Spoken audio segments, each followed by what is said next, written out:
para vocês.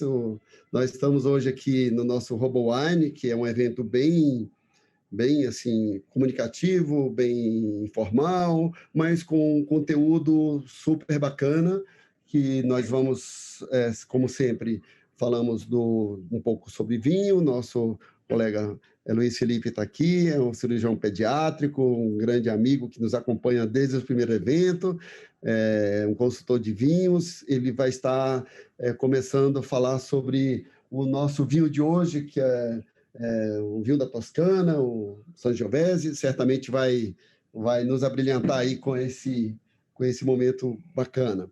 E logo depois nós teremos o Duarte Miguel, que é essa simpatia, essa figura aí fantástica, que mais um dos amigos aí que nós aprendemos, pelo menos quem não é de São Paulo, aqui de Brasília e outros tantos do Brasil, passou a gostar muito, porque o Duarte Miguel já esteve várias vezes conosco, falando de endometriose intestinal, particularmente, é uma área que nos prende muito, porque somos chamados muitas vezes junto com equipes da ginecologia, e nós precisamos estar atentos a essa questão de padronização, e o Duarte sempre foi muito enfático, e esse tema aí de sempre fazer desse jeito, isso realmente é algo que nós devemos estar atentos, e facilita muito. Eu gostaria realmente de agradecer a presença de todos vocês, lembrar que esse evento está sendo gravado e que nós teremos também um acompanhamento pelo YouTube. Vou começar, então, sem mais delongas, passar para o Luiz Felipe, nosso colega que é consultor de vinhos, que vai nos abrilhantar com um passeio aí pela Europa, pela Toscana, né, Luiz? Muito obrigado, Luiz. Agora é com você aí. Obrigado, doutor Elias. Meu professor sempre vai estar presente, que além de professor, meu amigo, posso considerar como parceiro de tantos ensinamentos aí. É um privilégio poder estar aqui, e isso o RoboWine é um evento que eu faço questão de estar sempre. Hoje não vou conseguir acompanhar até o final, porque eu, como cirurgião, vou ter uma cirurgia pouco depois, mas eu vou tentar estender o tapete vermelho aqui antes, com um pouco de vinho vermelho, necessariamente aqui por causa do Sangiovese, para o Duarte brilhar depois. Então eu vou começar a falar, já podemos começar, né, doutor Elias? Já podemos fazer a nossa... Eu vou compartilhar uma tela com vocês aqui. E gostaria de saber... Está dando para ver aqui, doutor Elias? Sim, perfeito. Acho que todos nós gostaríamos de estar num lugar aqui que nem esse aqui, né? Esse aqui é Montaltino. Quem já esteve, não esquece. Maravilha. E quer voltar sempre. Região de Montaltino, na Toscana, né? Uma região muito bonita. Então, hoje o nosso tema é Sangiovese, do terroir à taça. Só introduzindo uma curiosidade, Sangiovese é um termo que vem do sangue de Iove, que seria o deus Júpiter, equivalente a Zeus. Então, é um termo que vem desde os etruscos. Então, por causa da coloração do vinho do Sangiovese, não era aquele púrpura, mas é aquele vermelho que lembra muito sangue. Então, por isso que se acredita que venha essa origem dessa palavra. Então, sem mais delongas, estamos aqui, que nem o doutor Elias comentou, na Itália, né? É o berço dessa uva, a Sangiovese, e o lugar onde a gente vai encontrar essa uva aqui é o centro da Itália, essa região que abrange uma série de outras regiões, é onde a Sangiovese se dá melhor, é onde a métrica da Sangiovese é o que exibe as maiores pontuações, e a métrica que alguns lugares do Novo Mundo, como a Austrália, a Argentina, tentam copiar. Mas a Sangiovese reina aqui absoluta nesse centro da Itália, e é o que nós vamos conseguir visualizar um pouquinho melhor aqui nesse mapa, porque é uma variedade que é a variedade mais plantada da Itália. Tá? Nós chegamos a ter 100 mil hectares de Sangiovese na Itália na década de 90, começo dos anos 2000. Hoje em dia reduziu um pouco por causa do surplus, né, o excesso de produção. Nós temos em média 77, quase 80 mil hectares, o que também é bastante, né? Pensar que um hectare dá para imaginar como um campo de futebol oficial, 80 mil campos de futebol é bastante coisa plantada para Sangiovese. Nessa região aqui abrange basicamente a Toscana, um pedacinho, uma pontinha ali da Emília-Romana, a região da Úmbria, tem uma cidade muito bonita chamada Perugia, o Lásio, onde está Roma, e a região do Marche ali, que é uma região... O Marche é uma região muito, muito singular, né? Porque você tem praia e da praia às vezes você consegue ver neve. Ou se alguém já viu neve na praia e quiser ver neve na praia um dia, vai para a região do Marche, que é uma das regiões mais bonitas e desconhecidas, né? E tem bastante Sangiovese lá. É uma variedade, como eu disse, bastante promissora, né, na Itália. É uma variedade que é responsável por produzir alguns dos melhores vinhos da Itália, como, por exemplo, os Brunelos de Montalcino, que tem gente que eu sei que já está tomando aí, eu já vi o Duarte com um Brunelinho básico, que já tem um tempo. Os vinhos novos, olha lá, ó, vinho novo de Montepulciano, e os famosos Chiantis, né, que são os vinhos mais conhecidos à base de Sangiovese. E por que não, os super toscanos, a gente deve fazer uma menção a eles, que viraram cult wines, né, recentemente, aí, nas últimas décadas, e a gente vai passear um pouquinho sobre eles também. Bom, essa aqui é uma ampliação dessa região, que é bonita em todas as estações. Aqui você vê em verão, outono, inverno, você indo para lá, quem gosta de frio que nem eu se dá bem, quem gosta de calor se dá bem, e em toda a época é bonito lá. Aqueles ciprestes são uma paisagem à parte. Aqui nós temos a região da Toscana, se vocês observarem aqui no mapa, nós temos Florença e aqui Siena. Essa é a região que é o coração chamado do Chianti, né? E mais no interior aqui, a Chianti clássico. Então, Chianti é uma região muito grande, tem vinhos de todos os tipos, todas as cores, todos os sabores, todos os valores e todas as qualidades, principalmente. Então, a gente tem que ficar muito atento quando a gente compra um Chianti. Se você compra um Chianti clássico, já é alguma coisa que está remetendo você a essa região um pouco mais centralizada. Aí, quando você faz clássico reserva, que tem um tempo maior, passando por madeira, e tem algumas outras denominações que a gente não vai entrar aqui, mas é importante ter essa noção que o Chianti é uma região muito grande, muito mais abrangente do que Chianti clássico. E por ser mais abrangente, a qualidade dos produtores às vezes é bem díspare.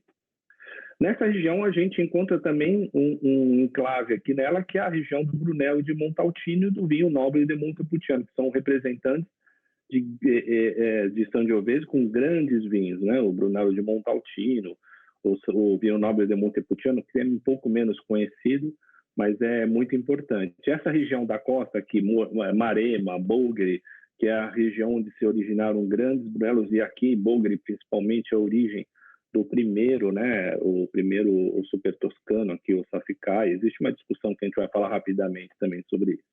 E aqui a região do Marche, aqui a região de Abruzzo, aqui a região do Lásio, toda essa regiãozinha aqui, pequenininha, onde passa os Apeninos, é cortada pelos Apeninos, é uma região onde a Sangiovese reina e reina muito bem.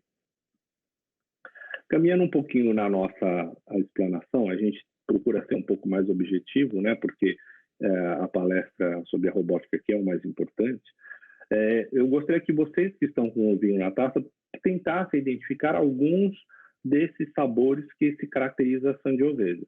A Sangiovese, ela se caracteriza por alguns caráteres frutados, não é o mais importante da Sangiovese, não é o caráter frutado, mas quando a gente encontra algum aroma, algum sabor de fruta, geralmente remete a alguma coisa que lembra cereja, aqui uma ameixa vermelha, alguma coisa assim, puxa para uma fruta vermelha, não para uma fruta escura, um toque mais ácido.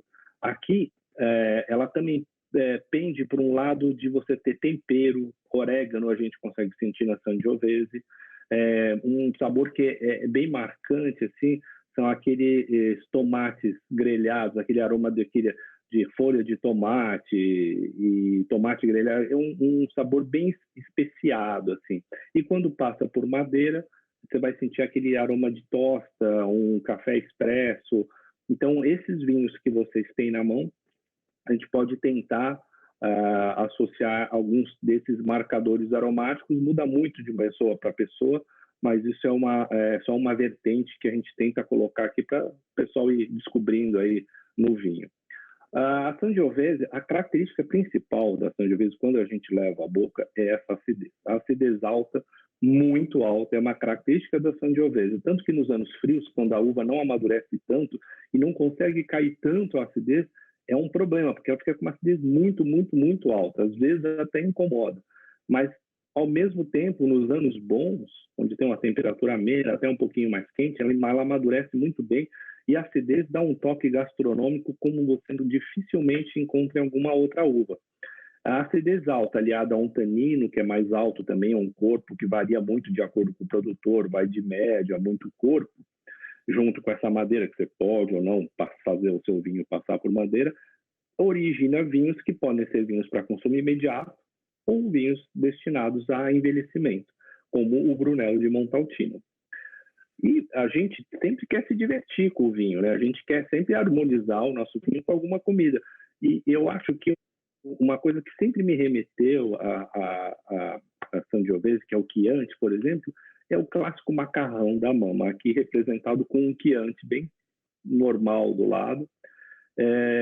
Aquele macarrão da mama, antes de a gente destrinchar um pouco o prato, o que ele tem? Ele tem um macarrão, que é uma pasta, né? Uma coisa mais neutra. O que vai reinar aqui é o molho. O molho de tomate é um fresco, é ácido. Então, a acidez do vinho, aqui ela equilibrando com a acidez do tomate, mais aqueles toques de tempero do vinho, que a gente falou assim, orégano, não sei, equilibrando com aquele manjericão que está no tomate. Então, eu acho um casamento muito tranquilo, muito gostoso para experimentar num final de semana, é a macarronada da mama com o Chianti.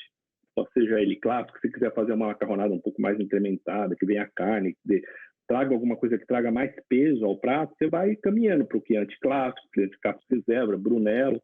Se bem que para o Brunello de Montalcino, por exemplo, esse Biondi Santi aqui, que é um dos primeiros produtores do Brunello de Montalcino, isso aqui é um prato bem conhecido da culinária toscana, que é a bisteca, né? A bisteca la fiorentina, né? Que é uma bisteca temperada aqui com acompanhamento de batata, mas é uma carne mais pesada, é uma carne que o Brunello ele se encaixa muito bem aqui pelos seus taninos, pelo peso do prato com o peso do vinho, e é um vinho que geralmente o Brunello vai demorar um pouquinho mais para a gente degustar um Brunello, ou seja, tem Brunellos para você tomar mais cedo? Tem.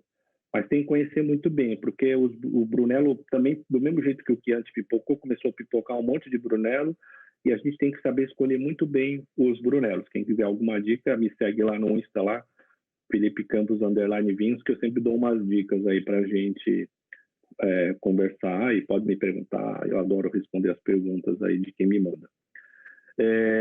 Um outro ponto que eu falei para vocês que eu queria tocar é sobre os super toscanos, e eu tenho que falar um pouquinho rapidamente sobre uma história da Itália, que até a década de 60, no pós-guerra, que acabou destruindo muito a Itália, existia uma cultura meio feudal, assim, meio camponesa ainda na região da Toscana, e se produzia muito Chianti. Mesmo depois da guerra, se produziu muito, quando aumentou muito a produção de Chianti. Incorporava-se até uva branca no Chianti. O Chianti tinha uma receita de Sangiovese com Malvasia, com Trebbiano, ou seja, Canaiolo, que era uma outra uva tinta de menor qualidade. Ou seja, o Chianti se tornou um vinhão de combate para ser vendido para recuperar a Itália naquele momento. E aí surgiu algumas pessoas que não queriam usar a fórmula do Chianti. Só que não usando a fórmula do Chianti, ele não podia chamar Chianti, ele tinha que chamar de outro nome. Aí falaram, você não vai chamar Chianti, você quer colocar outra uva no vinho, só porque você acha que vai dar mais qualidade, você tem que sair da denominação Chianti e virar vinho de mesa, que no Itália chama Vino della Tavola. Foi como surgiram os super toscanos, eles surgiram como os vinos della Tavola. E por essa visão aqui do Marquês, o Mário Incisa della Rocchetta, que era uma pessoa do Piemonte, esse senhor aqui de Boneco, junto com o filho dele aqui. Eles criaram um vinho que muitos de vocês já devem ter ouvido falar, que é o Sassicaia. O Sassicaia foi criado em 1968, ele agregando uma porcentagem grande de Cabernet Sauvignon, porque o senhor Mário ele ia muito para a França e gostava dos Bordeaux, gostava dos Cabernet Sauvignon. Então ele trouxe os Cabernet Sauvignon para aquela região de Bourgogne, aquela região da costa que a gente viu, e é muito próximo da costa. Ele falou, não, na França Bordeaux é parte da costa, então aqui vai se dar bem a Cabernet Sauvignon. E ele acertou. Ele colocou uma quantidade maior de Cabernet Sauvignon do que Sangiovese, e aí saiu da denominação Chianti. Isso em 1968, não faz tanto tempo assim. E aí, ele saindo da denominação Chianti, ele começou a criar um movimento no qual, depois, esse senhor aqui, que é muito importante, vocês já devem ter ouvido falar também, o Marchese Piero Antinori, entra no Instagram do Antinori, é uma maravilha você acompanhar lá o que acontece com a vinícola. Foi criado o Tignanello, 2 anos depois, em 70, 71, que aí incorporava a Cabernet Sauvignon também, só que deixava o corte majoritário de Sangiovese. Mas mesmo assim, incorporou Cabernet Sauvignon, não podia chamar Chianti. Aí eles saíram da denominação e falaram, a gente não pode? Então a gente vai criar um outro vinho, que é o vinho della Tavola, e depois se chamou Super Toscano, porque começou a fazer muito sucesso. Robert Parker começou a dar notas altíssimas para esses vinhos, que eram extremamente bem feitos por um enólogo chamado Giacomo Takis, que morreu o ano passado, retrasado. É um enólogo muito reconhecido, ele que criou tanto o Tignanello quanto o Sassicaia. Por falar nisso, o Piero Antinori e o seu Mário, eles eram primos, né? Eles têm uma rixa aí eterna sobre quem criou o primeiro, o Super Toscano, que parece que o Sassicaia foi criado, mas não foi comercializado. Quem comercializou primeiro foi o Piero Antinori, então ele que fala que foi o primeiro. Então, coisa de primo italiano, né? Tutti. Então, a gente deixa a briga para eles e aproveita os vinhos. O vinho fizeram muito sucesso, tanto que atualmente a denominação Chianti falou, agora a gente aceita vocês de volta na denominação, porque agora a gente deixa usar o Cabernet. E eles falaram, não, agora eu sou Super Toscano, eu ganho muito mais chamando o meu vinho Super Toscano do que Chianti. E esse é um resuminho básico da história. E nessa esteira dos dois foram criados uma série de outros vinhos aqui, Solaia, Ornellaia, Edgaf, Steppe, o Maceto, que é um vinho, o Maceto é um vinho que concorre com Petrusa, 100% Merlot. Então, são vinhos extremamente raros, caros. Aqui é vinho de garrafa de 4, 5 mil reais. São vinhos que só se eu for convidar para tomar, ou quem estiver animado aí para abrir, pode me chamar que a gente vai lá e discute sobre o que tem dentro do vinho. Mas é para ser uma coisa rápida, e esse era essa mensagem que eu tinha para passar para vocês. Eu fico muito agradecido de poder ter essa oportunidade, de poder falar sobre uma coisa que eu gosto tanto, que é vinho, e de poder ouvir sobre a minha vertente atualmente, que é a robótica na cirurgia pediátrica. Muito obrigado, doutor Elias, mais uma vez, por esse convite. Realmente você mais uma vez brilhou, e isso aí consegue em poucos minutos falar de um passeio pela Europa, né? A Itália é um mundo, né? Então, falou da Toscana, espero que no outro momento a gente fale da Sicília também, que eu acho que é uma outra característica, é outro momento de vinho também. A Itália é fantástico, realmente. Bom, deve estar na lista aí, né? Está na lista. Bom, nós já temos os nossos RoboWines previstos aí até agosto, já está previsto. Em breve vou estar falando. Então, pessoal, mais uma vez, uma saudação para todos, bem-vindos a todos vocês. Esse é um evento bem com essa característica de confraternização, de reencontro, é sempre a última quinta-feira do mês, e espero que vocês entendam dessa forma, e que nós possamos sempre ouvir um momento elegante como esse, mais uma vez parabenizando o Luiz Felipe por essa contribuição, e sempre trazendo nomes que nos acrescentam no nosso dia a dia nessa paixão pela cirurgia robótica, eu diria assim, porque eu falava com o Duarte há pouco na nossa sala VIP, que nós praticamente abandonamos a videocirurgia. Quem faz a cirurgia robótica tende a deixar de lado a videocirurgia, porque são todas essas vantagens. Quando se falar de endometriose, então é um capítulo à parte, como um todo, e se nós falarmos de endometriose intestinal, se nós falarmos de doença pélvica, se nós falarmos de toda essa abordagem que nos faz tão bem, o uso da plataforma robótica, isso nos faz muito diferentes e melhor. Duarte Miguel, obrigado mais uma vez por você estar aqui conosco. Essa presença sua é marcante, é sempre bem-vinda. Espero que em outros momentos você volte conosco. e passo para você a palavra em nome e agradecendo em nome de todos aqui presentes, e certamente nós teremos aqui um brilho com as suas rotinas, com a sua padronização, etc. Fica com a palavra, muito obrigado. Depois nós vamos passar a palavra para os nossos colegas que estão aqui presentes, que poderão fazer perguntas por escrito ou poderão fazer perguntas também no diálogo e etc. Então, fica com você a palavra. Tá bem, muito obrigado. Obrigado, Elias. A simpatia sempre dando a oportunidade de dividir, eventualmente, experiências e coisas e tal, e aprender muito aqui com os colegas, muita gente mais experiente do que eu aí na plateia. Vi saúde aí, aprendi muito. Já me deu vontade de ir lá aí, viu? Saúde, obrigado aí pela aula boa, muito didática. Obrigado. Bem, me pediram para falar sobre a endometriose intestinal. E eu já estou abrindo a minha tela. Está tudo certo aí nas telas? Todo mundo está vendo? Está bem aí, Elias? Sim, tá bem, tá bem, ok. Tá bom. Então, pediram para bolar um tema, etc, etc. Eu sou apaixonado pela tecnologia robótica, por tecnologia em geral. Sou apaixonado por coisas difíceis e desafiantes. Talvez o fato de ser irrequieto que me leve sempre a estar mudando e buscando coisas novas e coisas e tal. Há mais ou menos, desde 2009, nós vimos a plataforma robótica e eu vi que servia para mudar alguma coisa na minha performance cirúrgica. E só que todas as coisas que são novas, elas demandam metodologia, padronização, que a gente já tinha cirurgia aberta. Me ensinaram a fazer hérnia, gastrectomia, a fazer demais cirurgias todas padronizadas. Fomos para a laparoscopia, ninguém sabia muita coisa. Nós padronizamos. Começamos a tecnologia robótica. E eu padronizei com o N que eu tenho. Eu digo sempre para a equipe, todo dia é tudo igual. É primavera, verão, outono e inverno. Essa é a palavra que eu mais utilizo quando eu estou bravo ou quando eu estou feliz. Esses são os dois hospitais da rede que eu mais atuo, o Hospital São Luís, Morumbi ou Vila Nova. Eu não possuo nenhum conflito de interesse e essas são as frases que eu mais utilizo, né? Todos os dias é tudo igual, que significa primavera, verão, outono e inverno, uma coisa mais ou menos previsível, e que significa padronização.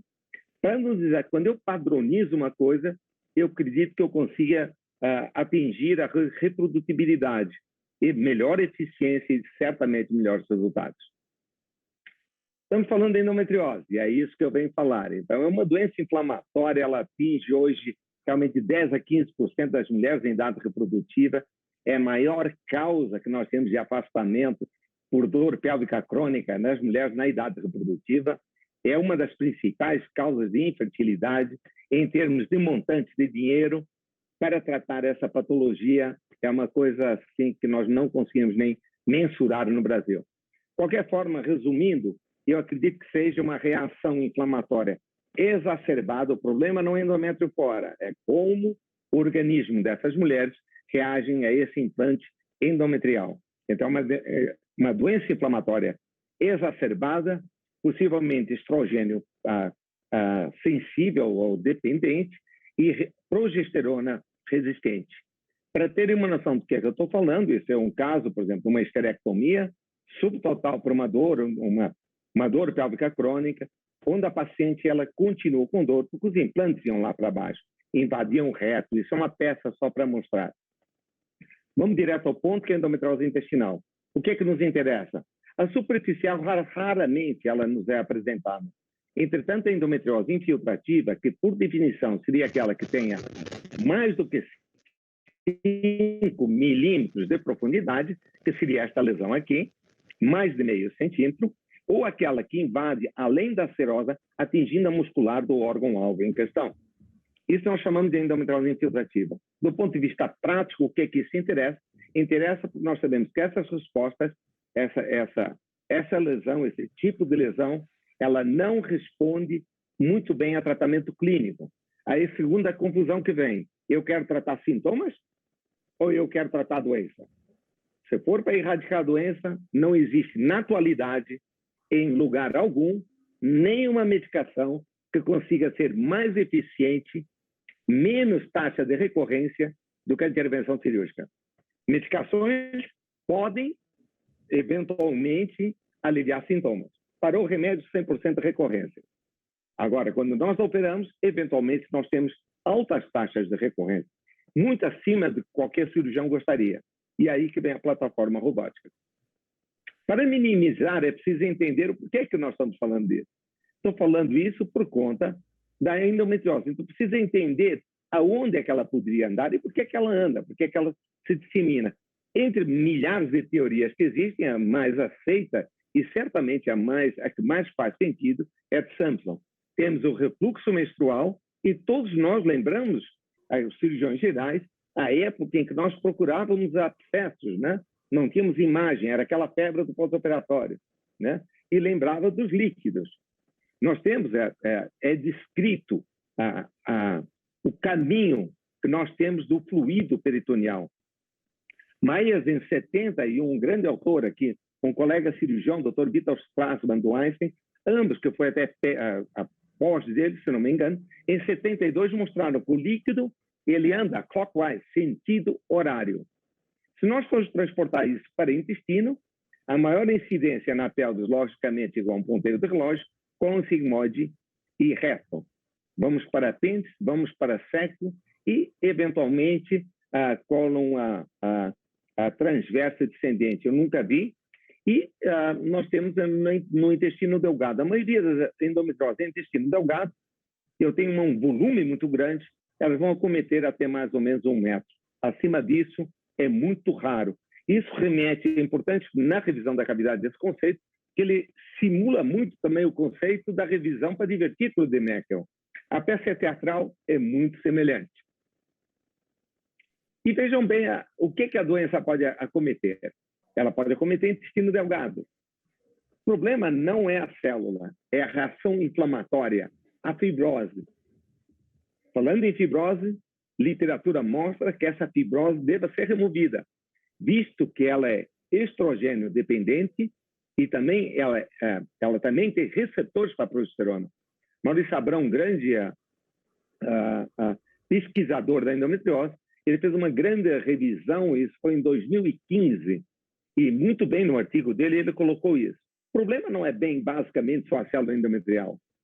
É a fibrose que ela ocasiona. Não adianta só remover.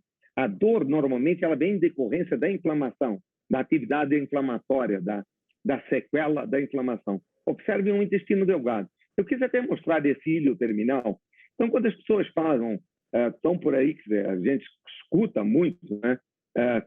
Colegas não da área, falando, não, porque o nódulo é mais de 1 centímetro, menos no intestino, 1 centímetro. Depende muito do diâmetro da alça. Algum que venha fazer uma colectomia, uma nodulectomia no intestino delgado de 1 centímetro, ele vai ter problemas a sequelar certamente em forma de subestenose. Tira um problema e coloca um outro problema. A doença jamais deva ser superada pelo tratamento, no meu modo de ver. Então, é muito importante, a hora que estamos tratando, então, todo dia, tudo igual, eu sempre examino a paciente, eu sempre escuto o que lhe está incomodando. Eu sempre realizo o nosso protocolo, nós realizamos rotineiramente ultrassons e ressonâncias, tanto do abdômen inferior quanto do abdômen superior, por causa desse multiquadrantes que a doença ela se dissemina. Aqui nós estamos falando de sensibilidade e especificidade, se eu tiver que escolher um dos dois. Felizmente, eu trabalho em clínica privada e eu acho que um complementa o outro. Várias vezes nós temos visto isso. Só para lembrarem ou recapitularem, certamente todos já sabem, a relação entre intestino e ovário, 48%. Paramétrios, parede pélvica, nervos somáticos, 52%. Reto cervical, 84%. Um grande ultrassonografista, que também é um grande publicador, o Gonçalo Manuel, ele publicou essa relação. Eu fiquei impressionado na época e realmente, olhando os nossos casos, eu acho que ele estava certo. Agora, o que chama a atenção, trato urinário. Se eu tenho intestino, eu tenho 12% de ureter. Entretanto, se eu tiver ureter, eu vou ter 95,2% de intestino. Esse não pode variar, mas ele é muito alto. Essa casuística aqui, hoje nós estamos com 60 8 casos já de endometriose. A nossa relação, esse número mudou um pouquinho, talvez porque eu faço o diagnóstico de endometriose diafragmática em duas situações, claramente, né? Na revisão da cavidade ou em pneumotórax. Na revisão, eu diria que a grande maioria dos meus do meu diagnóstico. Relembrando ainda que a endometriose intestinal em ilho terminal, ela deve ser sempre muito bem dividida, a possibilidade de uma obstrução intestinal com o paciente, quando existe uma tentativa, uma opção por terapêutica clínica, e que a endometriose intestinal em pacientes grávidas teria um N mais ou menos de 4,3% de internação por suboclusão intestinal, culminando ou não por cirurgia. Lembrando ainda, que sem ovários em beijo, eu chamo de sanduíche intestinal. É um sinal quase que sempre nós iremos ter o sigmoide no meio. O ovário está do lado de cá, aqui no caso tem uma endometriose de trompa, endometrioma de um lado e endometrioma do outro. Eu vou separando, e a hora que eu vou separando, observem o que eu acabo vendo embaixo. O cólon sendo retraído para cima, sanduíche de sigmoide. E, via de regra, essa é uma coisa muito frequente, e acredito que todos já tenhamos visto isso. Trabalho publicado por Sakai, ele mostrou há muitos anos, algum tempo atrás, que quando ele tinha endometrioma, ele tinha algum grau de acometimento intestinal em 77%. Entretanto, pacientes sem o endometrioma era somente 25%. Então, se eu tenho o intestino, via de regra, eu tenho endometrioma. Ou ao contrário, tanto faz. Essa é para relembrar o trato urinário, relembrando que ureter e intestino é muito alto, varia de 80 a 90. Isso é importante porque quem que vai tratar do ureter? É o cirurgião que está da pelvis, é um urologista, é o ginecologista, isso precisa ser pré-determinado. Essa é a nossa estatística, nós temos 68 casos de diafragma.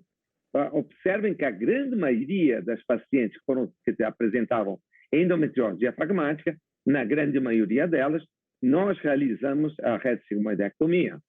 Em outro grupo aqui, retossigmoidectomia com shaving, ou seja, se nós juntarmos as duas retossigmoidectomias, 60% dos nossos casos já tiveram ressecção intestinal prévia para diafragma. Então, quando eu tenho um paciente que tem intestino, eu automaticamente vou investigar, sem sombra de dúvida, o diafragma. Então, outro assunto que precisa ser conversado, então, quando estamos falando de endometriose intestinal, é importante saber se o número de lesões, bem como o tamanho, isso é determinante na conduta. Grau de infiltração na parede, se vai até a muscular interna, ou se eventualmente tem mais do que 7 milímetros. Distância da borda anal, para se discutir a comorbidade. Esse é um conceito que vem bem, que é chamado de multifocalidade, ou seja, lesões intestinais, nós estamos falando do intestino, não em outros órgãos e outros locais, a multifocalidade intestinal, que seria pela presença de lesão secundária em até 2 centímetros. E multicentricidade, ou seja, em vários sítios anatômicos distantes, pela presença de uma lesão secundária quando tiver mais do que 2 centímetros. Então, essa estatística ela varia muito, mas ela vai variar de 13, de 17 a 40 e 38% dos pacientes. Então, eu fico muito angustiado quando eu vejo grupos publicando que eles fazem só shaving, um shaving no intestino, ou eventualmente uma colectomia circular, e eu fico um pouco incomodado com os números que são apresentados. Portais que a gente usa todo dia, tudo igual, esses são os portais do SI. Nós utilizamos essa plataforma em W. Inicialmente era mais reta. E estes são os filmes para mostrarem o que nós temos. Então, nós temos, aqui não saiu, os números não saíram da frente, mas basicamente o que nós temos é que eu utilizo 2 portais à esquerda da paciente e um portal à direita. Via de regra, o porta-em-porte ele entra pela direita, os 2 portais pela esquerda. Por que eu faço isso? É muito simples. Porque a doença ela é clockwise, ela vai pelo lado direito. Se eu tiver com 2 portais longe do meu sítio operatório, teoricamente, com essa plataforma, eu consigo abordar a grande maioria da doença endometriótica. Já visto que a intestinal, raramente ela está sozinha, e nem sempre só pélvica. Esse é o grande motivo. Em pacientes que sejam muito pequenas, um dos truques que a gente acaba muito fazendo, ou eventualmente na plataforma XI, onde nos orientaram para fazer uma docagem reta, nós usamos da mesma forma um Wzinho pequeno, porque as nossas pacientes são pequenas e todos os portais juntos, eles certamente não caberiam e teria colisão de braço. Então eu acabo puxando um pouquinho para cima. E vão muito bem. A docagem ela é sempre lateral, isso nós estamos falando na plataforma SI, eu faço em 45 graus, sendo que a torre ela mira o umbigo e o umbigo mira o ombro. Essa é a regra que nós temos. E começamos com o braço, usualmente, 2 braços do lado direito e um braço do lado esquerdo. Aqui nós temos já aqui o braço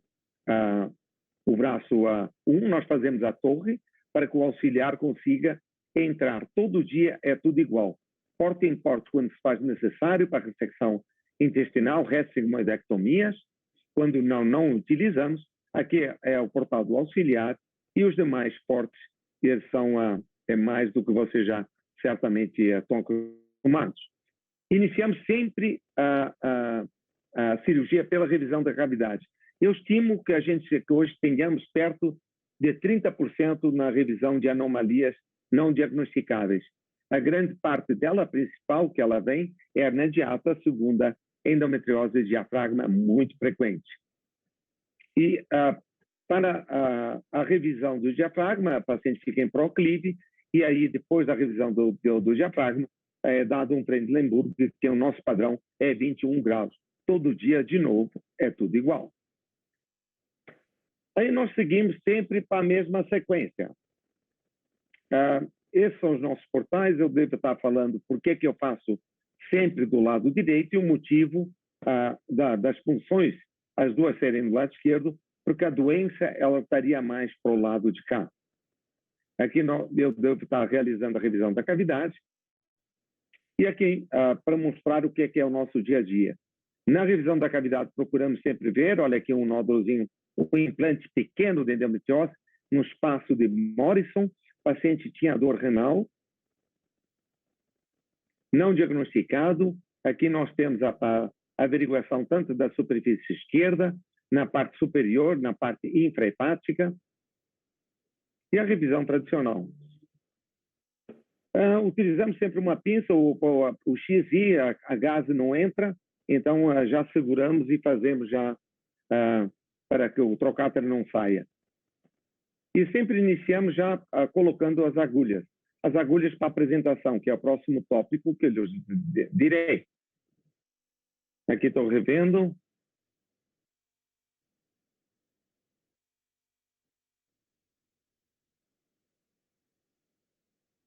E aqui, a introdução de agulhas. Nós utilizamos um fio de prolene com 4 zeros, com uma agulha reta.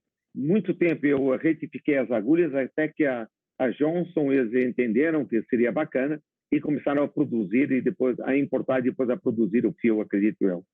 Nós utilizamos 3 fios, um em cada fossa ilíaca, para suspender o ovário, de igual forma que está se mostrando. O paciente, quando é obesa, nós puxamos o fio para dentro, caso contrário, ele retrai. E utilizamos também um fio na parte lateral inferior. É isso que eu mudei hoje. Então, eu tenho 2 embaixo e eu tenho um fio aqui. Logo abaixo da punção mais lateral do lado esquerdo, ou seja, do portal 1, para a plataforma XI. Uma vez que o fio entre, ele é capturado. Ele entrou, ele é capturado. E aí nós realizamos esse filme já foi, eu vou voltar aqui um pouquinho só para lhes mostrar. Esse fio ele é acoplado ao intestino, ao meso do intestino, e ele sai do outro lado.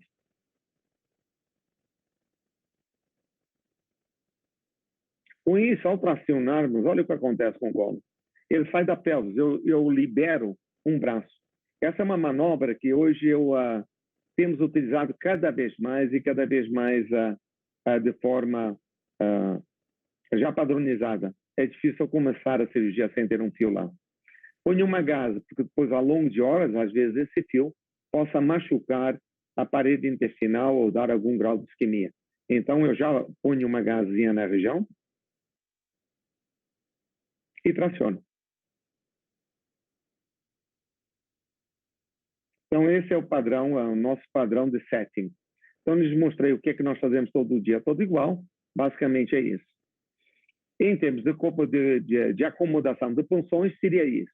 E em termos de prevenção de complicações, nós também realizamos rotineiramente uma cistoscopia, através da qual é injetado de forma bem lenta 7 cc da indocianina. Ela é diluída na forma para 10 e nós injetamos 7. O anestesista me dá 14 e ele fica com 4 se eu for realizar a anastomose.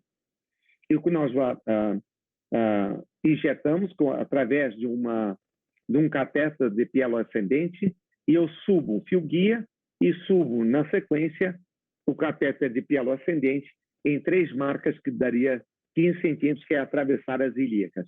Isso me deixa mais ou menos entre 2 e 3 horas de ureter bem contrastado quando acionado o ICG, o Firefly. Aqui do lado direito eu tenho a passagem de um catéter transiluminado e ao lado esquerdo a indocianina. Não perde nada. Mas assim, a minha impressão é que veio para substituir e já está incorporado, digamos assim. Aqui é mais do mesmo. E é isso que a gente vê. Para que serve isso?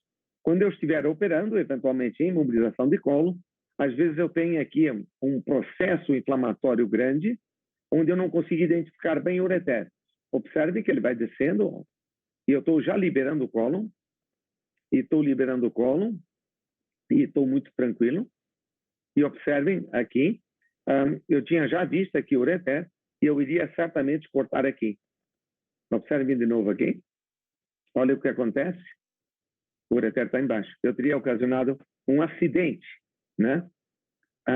Vendo que isso é uma das grandes vantagens, digamos assim, dessa tecnologia que sempre me deixam muito, muito contente. Aqui estou liberando a parte do septo reto, vou entrar já liberando a parte do cólon, no espaço reto cervical.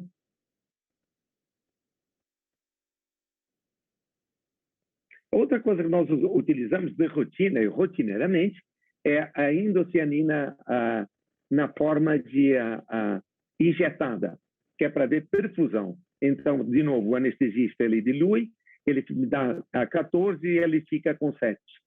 Ele injeta no momento que eu deva realizar a secção e o que eu vou estar vendo é exatamente isso aqui.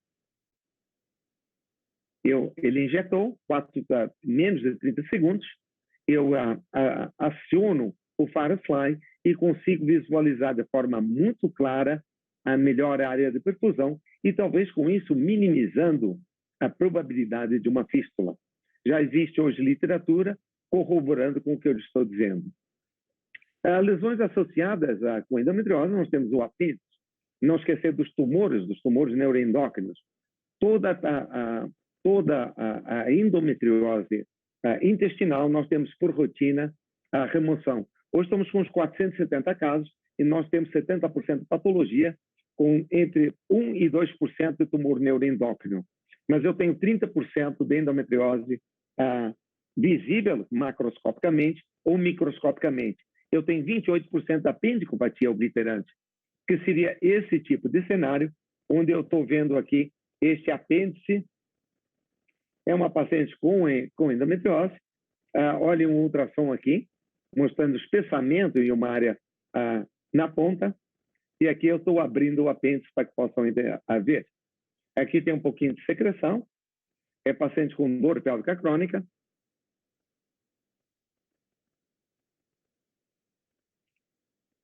E chegando perto do local da obstrução, olha o pus saindo. Isso é o oposto. Então, uma apendicite, a fisiopatologia é semelhante a todas as apendicites, e aqui nós temos 2 nódulos de endometriose, ocasionando a suboclusão. Uma aqui e outra lá na ponta. Então, acho sempre interessante rediscutir. Se é uma tabela, eu preciso agora reatualizá-la para mostrar o que eu lhe estou dizendo em termos de lesões endometrióticas associadas à ressecção intestinal. Onde nós temos uma constante, né? Onde nós temos uma obliteração muito semelhante, e a endometriose não muda muito, é 27, 25, o N é muito semelhante. Vários jeitos de fazer a apendicectomia, pode ser de forma tradicional clássica, com bolsa de Oechsler, ou eventualmente com grampeamento.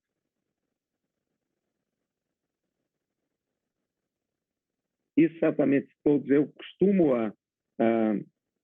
para quem está iniciando a tecnologia robótica, acredito que esse seja o melhor protocolo, e se não tiver um grampeador à disposição, além de treinar bem a dissecção, eu acho que consegue treinar bem também a sutura.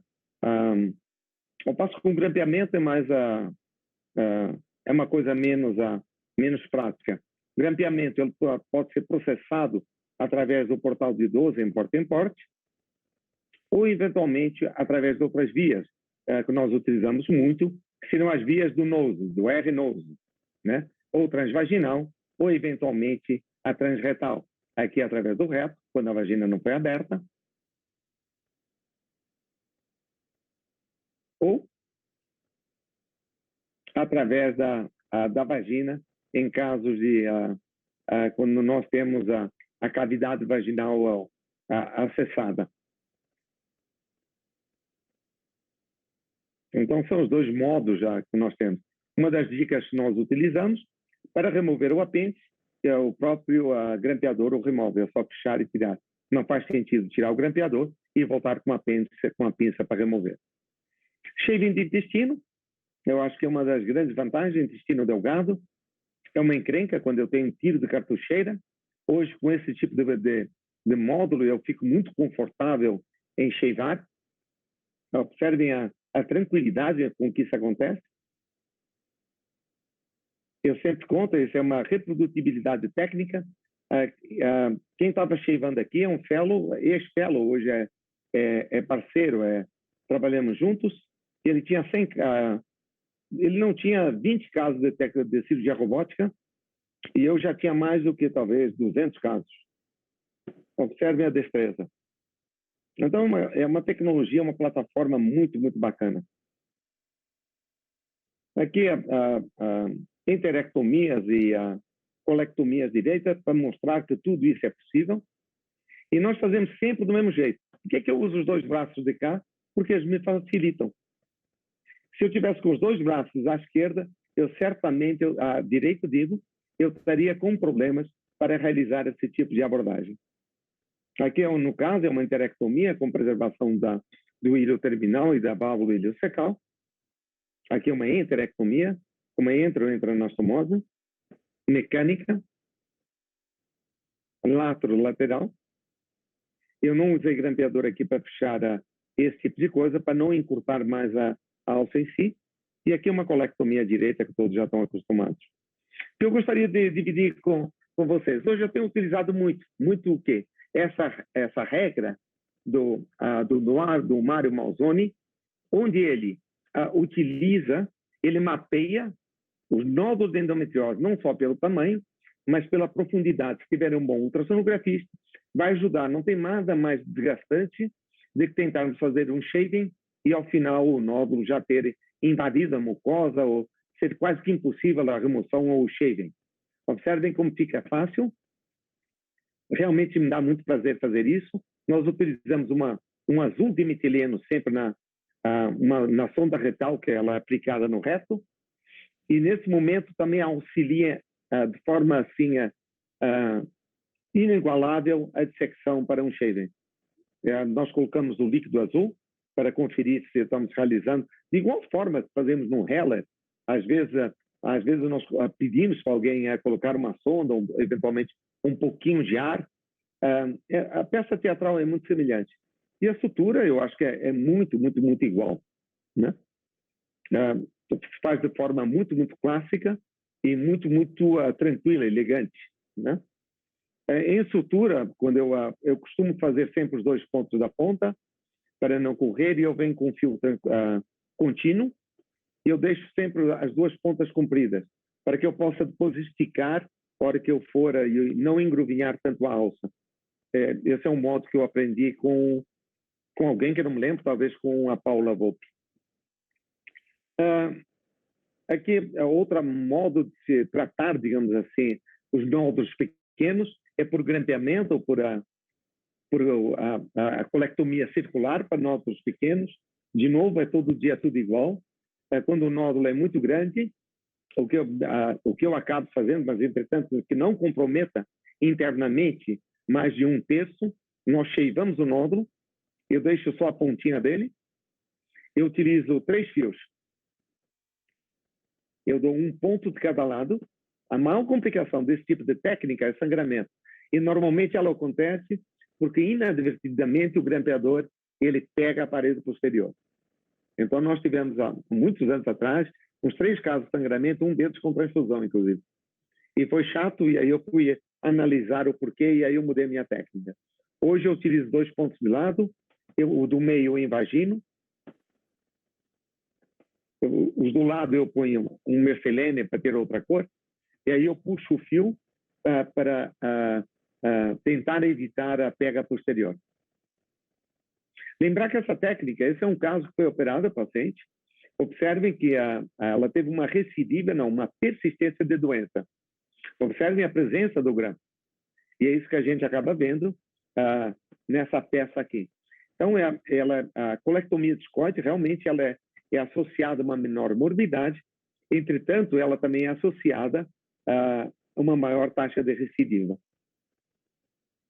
Outro caso de nódulos maiores, então, quando nós temos nódulos superiores a 4 centímetros, a 3 centímetros, ou que invadam, é isso que eu estou dizendo, uma alça intestinal, onde o diâmetro dela seja pequeno, não tem como fazer uma nodulectomia aqui. Nós vamos trocar uma suboclusão ocasionada ou pelo nódulo endometriótico por uma iatrogênica. Em doença multifocal, é outro cenário onde nós indicamos rotineiramente a colectomia ou a segmentectomia. Esse é um outro caso. É um caso onde nós temos, esse caso nós operamos recentemente, nós temos o útero aqui na frente, do lado eu tenho no meio septo reto e eu tenho o intestino de lado. Observem a presença dessa margem ou dessas alças intestinais.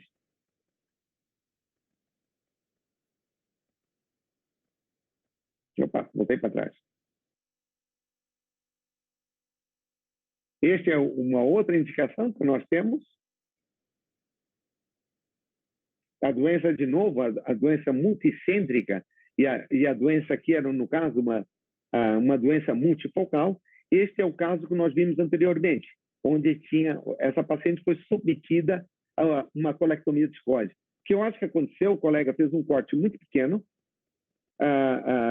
para tirar uma peça. Ele, além de remover a tampinha do intestino só, ele não observou os demais detalhes dessa doença multicêntrica. O que nós fazemos é esse daqui. Todos os dias nós realizamos a mesma técnica. Eu não mais realizo a técnica aberta para a retossigmoidectomia. Então, automaticamente, nós fazemos porta-em-porta, mobilizamos o intestino, tratamos a doença, fazemos separação de componentes. Uma vez realizado a separação de componentes, objetivamos a margem.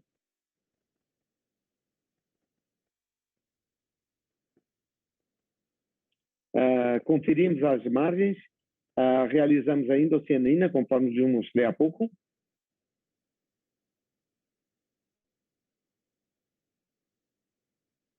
Agora vemos margem de perfusão. Há pouco eu estava me referindo à margem da doença. De igual forma, a parte distal. Se a vagina está aberta, eu utilizo a vagina para remover.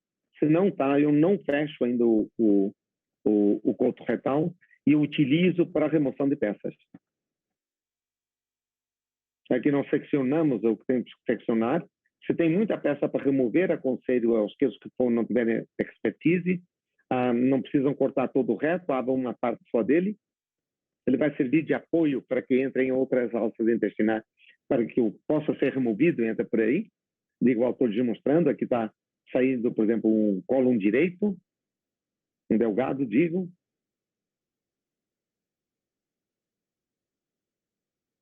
Aqui talvez seja um cólon direito, isso já é um vídeo bem antigo já. E sai pelo reto.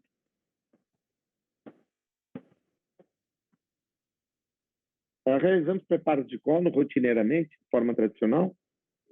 Eu uso mannitol, paciente interna à tarde da véspera. Se ela tiver indicação para colonoscopia, ela realiza a interna, prepara o cólon, faz colonoscopia, eu opero no outro dia de manhã. Procuro não realizar colonoscopia no mesmo dia, porque insufla muito ar, etc, etc. Mesmo utilizando dióxido de carbono, que alguns colonoscopistas muito experientes utilizam. Então, eu procuro nunca realizar junto. Então, aqui no caso, aqui estamos removendo outro segmento, outra espécime intestinal. A ogiva já foi colocada, vai ser colocada internamente.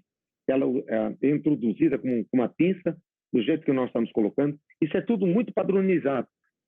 Hoje eu acho que estamos perto de 170 casos, entre 160 e 170 cirurgias dessas, temos uma pístula. Não tem disfunção urinária e não tem complicações maiores. Aqui nós estamos agora utilizando a parte geral, aqui estou grampeando agora o intestino. Fechamos o coto. Isso é mais do mesmo do que estão acostumados a ver. O segmento de reto é removido pelo trocato abdoso. Isto é um pouco diferente, a gente sempre faz do mesmo jeito. Existem várias formas de tratar isso, de se colocar essa ogiva dentro. A mais prática, que no meu modo de ver é melhor, é essa daqui. É uma terminal e com uma sutura em bolsa de tabaco. Que é isso que eu faço rotineiramente. Utilizo um fio que escorregue, eu utilizo um fio ou um PDS ou então um Prolene. E a anastomose, ela se faz de forma tranquila, terminal. Realizamos sobre sutura em quase todos os pacientes. Tem muita preocupação na área de intersecção de suturas. E testamos todas as pacientes com azul de metileno. Volta a sonda retal e injeta azul de metileno. Esse é um outro modo de se colocar a ogiva. Posso introduzi-la deixando agora um fio bem comprido e tem que deixar de um fio que seja um fio multifilamentado, senão ele corre junto com a lâmina. É disparado e aí eu vou buscar aqui o fio. Aí eu introduzo e aí eu puxo para fora. Esse é outro modo de se fazer a coisa. Vai muito bem também, mas eu acho que aqui eu vou ter 4 linhas de intersecção de sutura. Além de dar mais trabalho, eu estou gastando mais uma carga que eu não vejo grande vantagem. Esse é um outro modo de se realizar a anastomose, que seria uma anastomose agora a lateroterminal. Tem a vantagem, eventualmente, da perfusão, mas não tem grande vantagem, acredito eu, para que justifique tanta sei lá, mudança de padronização. Fiz alguns casos e não me convenci que fosse melhor ou que o meu pós-operatório tivesse sido diferente. Derrubo, né? Ele deixa o guiazinho com fio, entendeu? Eu já tinha visto isso. Tem alguém com o sinal aberto aí? Alô? Aqui o que nós estamos fazendo agora, então, eu fechei aqui, eu fecho ou secciono a parte distal com uma carga e o resto é muito, muito semelhante. Então, esse é um modo que nós realizamos as nossas retossigmoidectomias. Quem começar a fazer isso, eu tenho certeza que jamais vai pôr o intestino para fora. Pôr o intestino para fora, a gente faz um corte pequeno. É muito frequente deixarem lesão para trás, ou na tentativa de colocá-lo para fora, tracionarem um meso e terem esgarçamento de meso. Então, eu vejo, a gente vê muitos casos de recidiva. E muitas vezes as lesões elas ficaram para trás porque o colega tracionou e não conseguiu visualizar o seu limite, quer dizer, tecnicamente não se protegeu. Aqui nós costumamos rechecar de novo. Eventualmente, quando eu tenho uma grande lesão vaginal, eu costumo realizar um flap. Velha guarda, não sei se teria ou não, eu aprendi assim e continuo fazendo assim. Talvez só me dê sorte, mas se me dá sorte eu vou continuar fazendo. Essa talvez seja a ideia. De igual forma, drenar. Eu dreno todo mundo, me dá sorte, eu continuo drenando. Eu acho que o meu resultado é bom. Então, esse é a nossa plataforma. Nós publicamos isso, inicialmente isso foi publicado em 2015, e o doutor André Morrel, filho do doutor, grande amigo, irmão meu, doutor Alexander Morrel, republicaram agora na revista O Ano, em 2019. A técnica em si, aqueles que tiverem interesse, eu acho que é bom darem uma lida para não reinventar a roda. Nós já apanhamos muito. Chupinha, aproveitem. A gente compartilha, adora compartilhar. Essa é a ideia. Para aqueles que não estão muito confortáveis ou não estariam muito confortáveis em realizar totalmente intercorpórea, não esqueçam de dar um ponto para mostrar onde é que é a margem proximal. De tal forma que quando puserem o intestino para fora, através de uma incisão pequena, uma outra coisa que eu vejo, as pessoas, o coloproctologista adora colocar na lateral, maior incidência de hérnia, maior incidência de dor, maior morbidade. Não faz sentido. Venham pelo meio. Apareceu o pontinho, pronto, já ganharam. Podem cortar e o resto eu acho que é muito igual. Isso é uma outra coisa. Lesões que entram pela vagina, o que é que nós fazemos?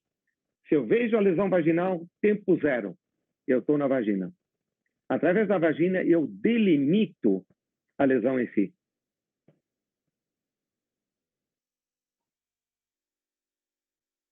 É muito fácil. Podem utilizar até a própria ótica. Ponham um aspirador do lado e essa é a imagem que tem. Existe hoje já uma plataforma das FORS que tem uma ótica própria, né? Um sistema próprio para essas abordagens vaginais. Eu disseco a mucosa até a fáscia, até atingir, né, a fáscia pubo-retal. Normalmente eu identifico pelo aparecimento, eventualmente, de gordura, né? Lembrando que a gordura pertence ao intestino. Esse é o modo. Aqui eu estou pronto. Aqui me certifico que eu não machuquei, não entrei ou não invadi o canal endocervical. E aí nós vamos para a parte abdominal. Aqui já estava todo secado.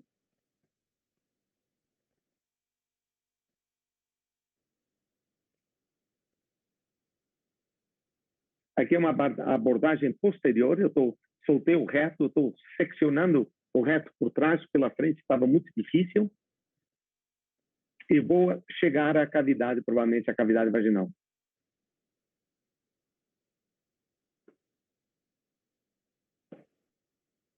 Vim por trás, soltei. O reto sai. E agora, aqui sai o intestino. É isso que eu queria mostrar. Aqui é aquela parte reto cervical que eu lhes mostrei. Olha como fica fácil. Eu cheguei e já está previamente secado. Então, o meu limite, aqui eu já vi que sobrou um pouco de endometriose aqui, mas o limite da vagina já está feito. Olha lá.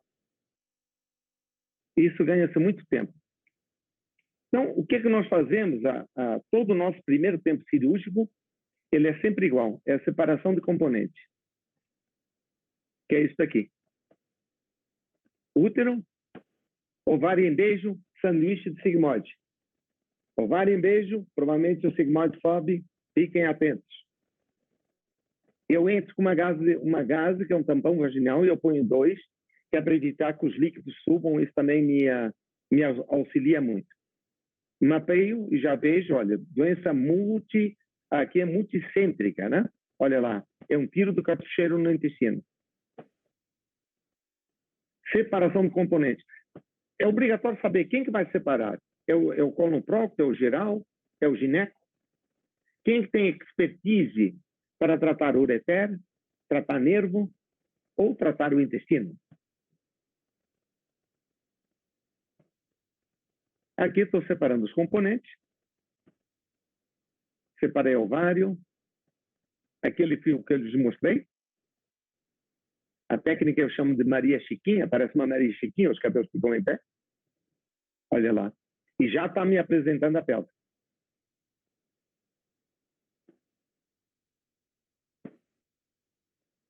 E agora começa essa separação de componentes. Tem endometriose intestinal. Eu estou separando o componente uterino. Aqui é o quarto espaço, a parte ovariana. Vou separar nervo. Estou entrando num espaço que chama-se espaço de Okabayashi. Observem o ureter. Isso, todo dia é tudo igual.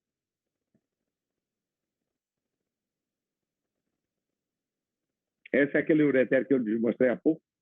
Quase que eu cortei.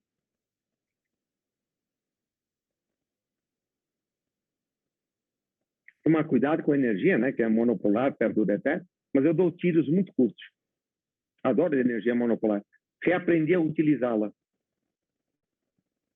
E já estou entrando em parâmetro. Vou descer de novo agora na vagina. Vou procurar a gordura do intestino. Faço um valier, olha lá, gordura. A gordura pertence ao intestino, the fat belongs to the bowel. Gosto, eventualmente, não é um câncer, né? Então não tem que descer tanto. Raramente eu tenho que ligar mesentéricas e coisa e tal. Eu vejo muita gente ligando, no meu modo de ver, não faz sentido. Aumenta a morbidade, é totalmente desnecessária. Parte proximal do intestino. Farfly. Secção intestinal.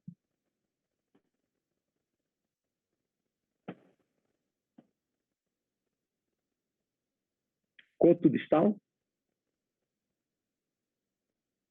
Isso é uma cirurgia conservadora, tá? Eu estou conservando. Essa é uma paciente que já teve filhos, uma paciente, em caso de dor e esterilidade. Então, há que ter muito cuidado com a preservação dos órgãos, bem como da qualidade da paciente. É uma doença mutilante, né? Uma coisa impressionante. Isso é pior que um câncer, eu acho. Primeiro que se uma paciente tiver uma sequela no câncer, é aceitável. A sequela na endometriótica não é aceitável. Observe como a minha exposição fica boa, né? A exposição toda da pelvis, ela fica boa. Então, outra coisa que eu não entendo é como é que se opera a pelvis sem ter os espaços todos abertos. Isso é aí fica uma pinça puxando, outra para cá, outra para lá. Aqui o ovário não tem muito a ver, não sei por que está aqui. Aqui para mostrar o meu apêndice. Então, no meu modo de ver, cirurgião que opere endometriose intestinal e não remova, ele realmente não está muito bem atualizado. Olha como é igual. Aqui, essa cirurgia foi em 2019, talvez. Olha como a técnica não mudou. O que eu fiz já em 2015 é muito semelhante ao que eu estou fazendo aqui em 2019 ou 2020.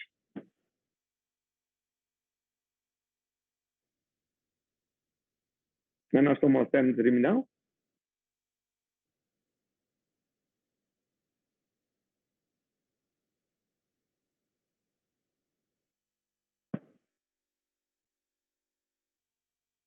Eu deixo os 2 fios compridos, que eles servem que é para pilotar o intestino. Eu recheco sempre para ver se a alça não está torcida. E eu sempre faço gosto de fazer sobre sutura. Também sei que não tem muita evidência. Me dá sorte, eu faço. Eu continuo fazendo que me dá sorte. Especialmente se tiver fácil e nas áreas de intersecção de sutura. E aí eu fecho a vagina. Quando eu tenho a cavidade vaginal, ela é suturada de forma longitudinal. Eu deixo o fio comprido, o auxiliar ele traciona com porta-agulhas e facilita o fechamento. Isso é importante, que é para nós não termos o colo grudado para trás. Aqui estou reconstruindo o que tem que reconstruir, que não vem ao caso. Aqui é o ovário. e, de novo, me dá sorte de drenar e eu continuo drenando. Aqui, relembrando que nós temos situações, esse é outro nódulo, reto cervical importante. A pergunta sempre que vem é quem vai fazer o quê? Então, o grande problema hoje é definir tarefas e saber, no meu modo de ver do tratamento das equipes multidisciplinares, quem compete o quê. Essa seria a grande discussão. De novo, os casos são sempre muito iguais, né? É uma repetição de fatos, uma repetição de cenários sempre muito, muito parecidos, né? Liberei o ureter, estou atrás do nervo, olha.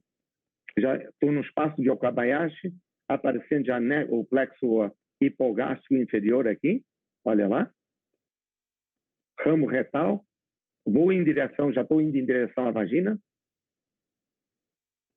Acessando já o espaço de septo reto. Daqui a pouco eu já consigo ver a gordura, liberando aqui já logo de cara aqui a parte vaginal. Olha o nervo.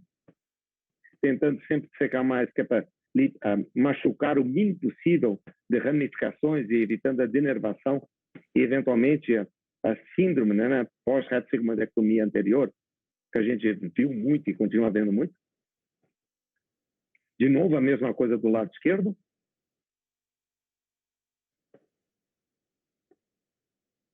Eu venho sempre de cima, eu tiro em monopeça. Pedículo ovariano, ligamento próprio do ovário, vou descendo. E já vou em direção à parte de baixo. Entrando em Okabayashi. É sempre igual, não muda nada.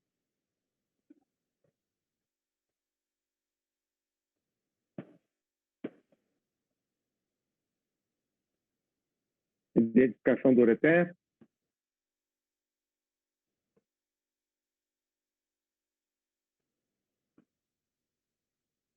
Parece fazer o filme da pouco, né? É outro. Dá a impressão, mas é todo dia, tudo igual, não muda nada. É primavera, verão, outono e inverno. Observem de novo, quer dizer, a descida.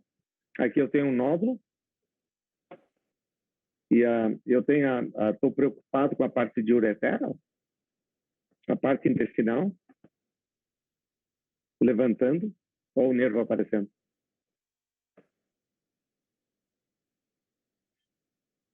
E já acessando o septo reto.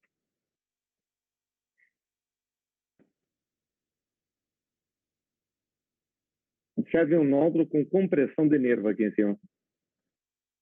São lesões, não adianta tirar o intestino, ela vai continuar com dor a paciente se ela não for bem, sei lá, bem operada e bem mapeada, né? Observe de novo a entrada aqui de parte do plexo, pelo menos os ramos aqui, né? Aqui nós temos já a parte que seria a parte, o ramo que vai para a vagina, o ramo retal já estava ali.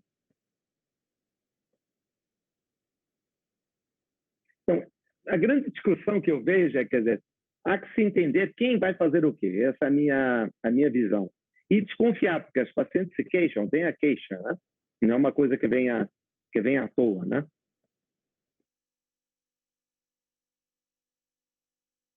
Opa, eu estou voltando para trás sem querer, sem querer, sem querer.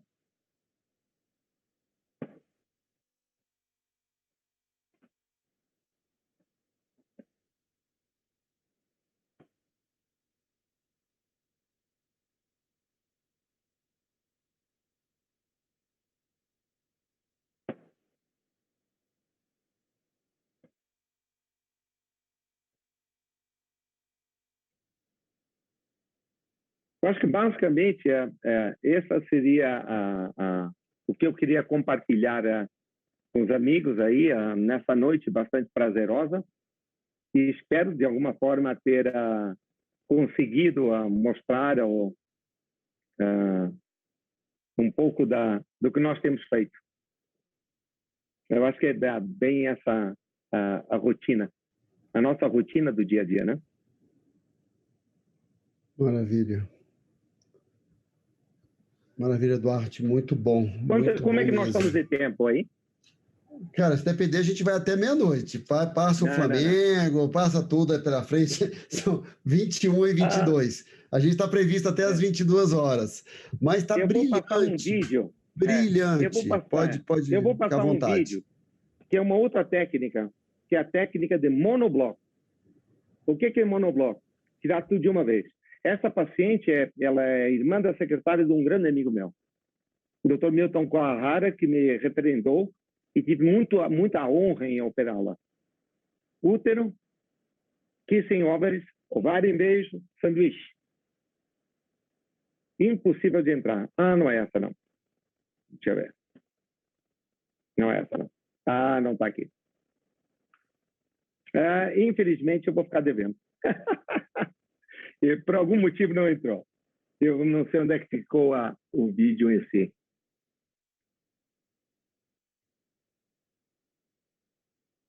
Mas vai ficar para a próxima, Elias. Eu não sei onde é que foi. Eu ia mostrar uma técnica de monobloco, onde eu removi a peça toda de uma vez só. Uhum. De qualquer forma, vai ter um momento de você falar casos interessantes, ou casos difíceis, ou casos pouco habituais. Então, sem dúvida, fica esse espaço aí, porque é muita coisa, muito interessante tudo isso que você está colocando. Não dá para... A gente não consegue mostrar tudo que gostaria, e as pessoas nós que gostamos, né? Ficamos sempre querendo mostrar mais. E os amigos têm que ter paciência, né? Maravilha. É o Renatinho que eu estou vendo aí. Gente, olha, maravilha, muito bom, Duarte. Eu fico encantado porque os casos que eu tive a oportunidade de entrar, sem dúvida, a gente tem umas dificuldades, já começando pelo DOC no SI, DOC no XI, e você tem toda uma rotina, né? Então, eu gostaria agora que a gente abrisse aí as nossas telas para os amigos que estão aqui presentes. Nós temos uma turma boa aqui, o Rodrigo Gomes, lá do BH, o Ramon da Bahia, o Sérgio Melo aqui de Brasília. Bom, Renato Barreto, nem se fala aí, nosso companheiro. Renato é o titular. O Luiz Carlos. Meu primeiro curso de videolaparoscopia. É o meu partner. Não, tem uma turma. Eu queria que vocês abrissem aí o vídeo, todos. O Tiago Zego, o Marco Faria de Singapura, que está aqui conosco também. Então, assim, a gente está com o Marco Faria de Singapura aqui também para mostrar um pouco também da sua experiência aí, um colega nosso lá de Singapura que está conosco. Em breve vai falar aí sobre diástase de parede abdominal, enfim. Bom, eu deixo agora aberto para os colegas apresentarem um comentário e vamos lá. Quem pode já puxar aí a fila? Pois não, vamos lá. Tudo bem? Quem está falando? Ramon. Oi, Ramon. Que bom. Ramon. Legal, Ramon. Ramon, uma experiência muito grande. Obrigado. Boa noite aí, Ramon. Pode comentar alguma coisa conosco.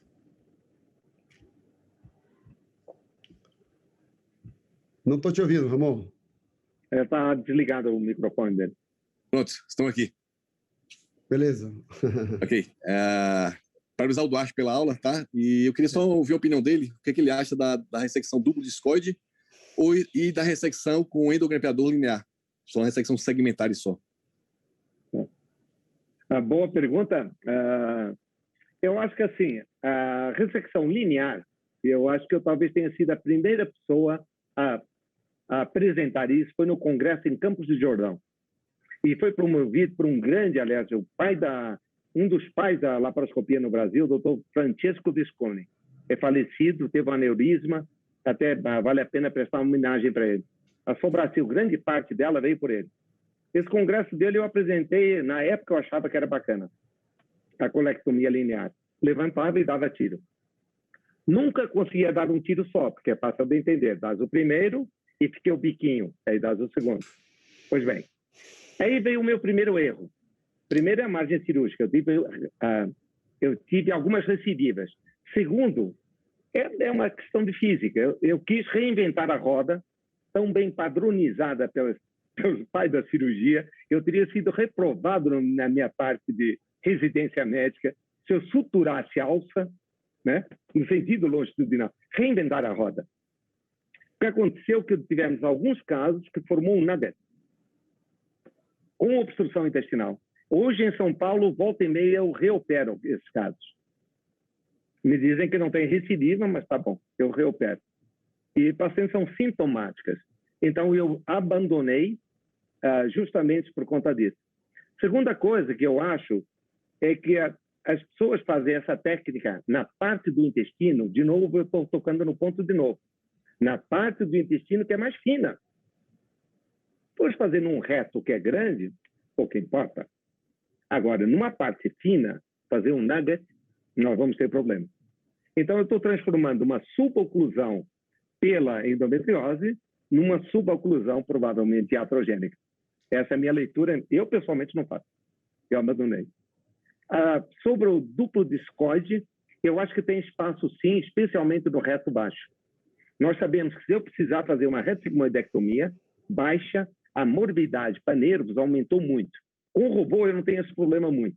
Com laparoscopia, eu tinha. E, às vezes, a gente tem que ser ponderário, eu não sou Deus.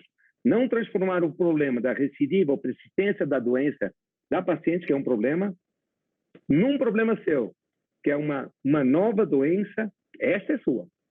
A endometriose não é sua, a outra é sua. Se ela denervar, não urinar, ela não conseguir mais evacuar, ter que fazer enemas diariamente, essa conta é sua. Então, nesse tipo de cenário, às vezes, eu mesmo sabendo que a recidiva é maior, às vezes eu apelo e eu divido com a paciente. É o que temos para hoje. Não sei se eu consigo expor o meu raciocínio. Elias? Legal, vamos lá. Quem chamou aí? O Rodrigo? É o Rodrigo. Rodrigo, é. Ô, Rodrigo, boa noite. Rodrigo é de BH, nosso... Eu sei. Oi, Rodrigo. Tudo bom, Duarte? Companheiro aí. Eu lembro um dia que a gente estava numa mesa aqui em Belo Horizonte e alguém perguntou para o Duarte assim, como é que você convence o paciente a fazer cirurgia robótica? Ele falou uma coisa que eu falo, exatamente a mesma coisa. O paciente tem que ver o brilho no olho do cirurgião que gosta de robótica, que entende que a cirurgia robótica é boa. Parabéns pela aula e pela super experiência aí. Eu que agradeço.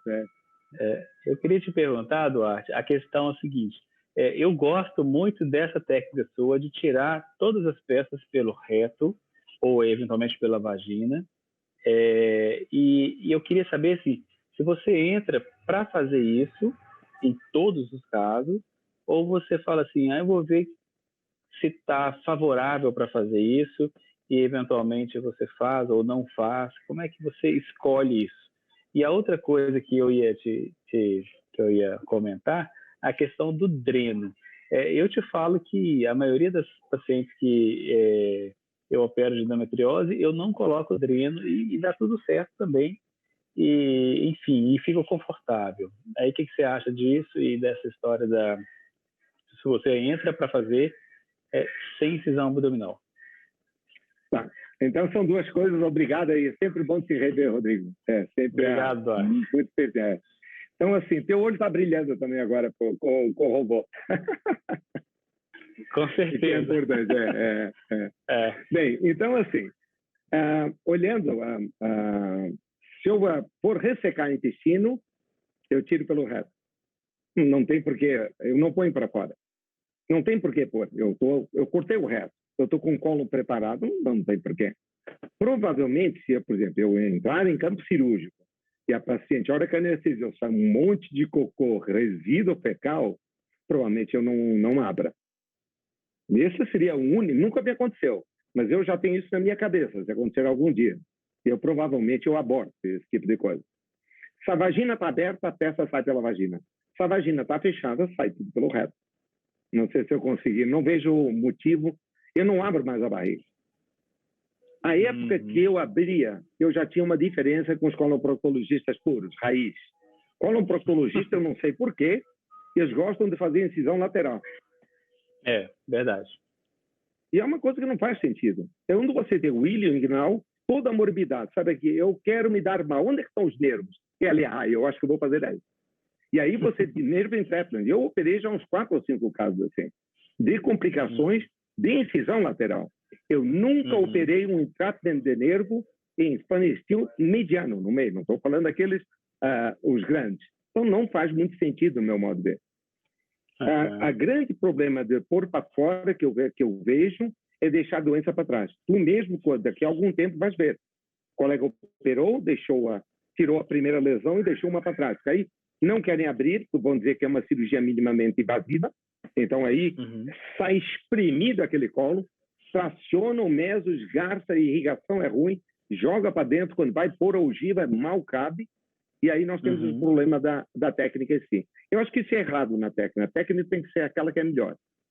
Um dos motivos que é para eu abandonar, basicamente, foi esse. Eu sempre ficava em dúvida. Será que chega lá fora ou não chega? Então, era sempre aquela história. E hoje eu não tenho mais esse tipo de problema.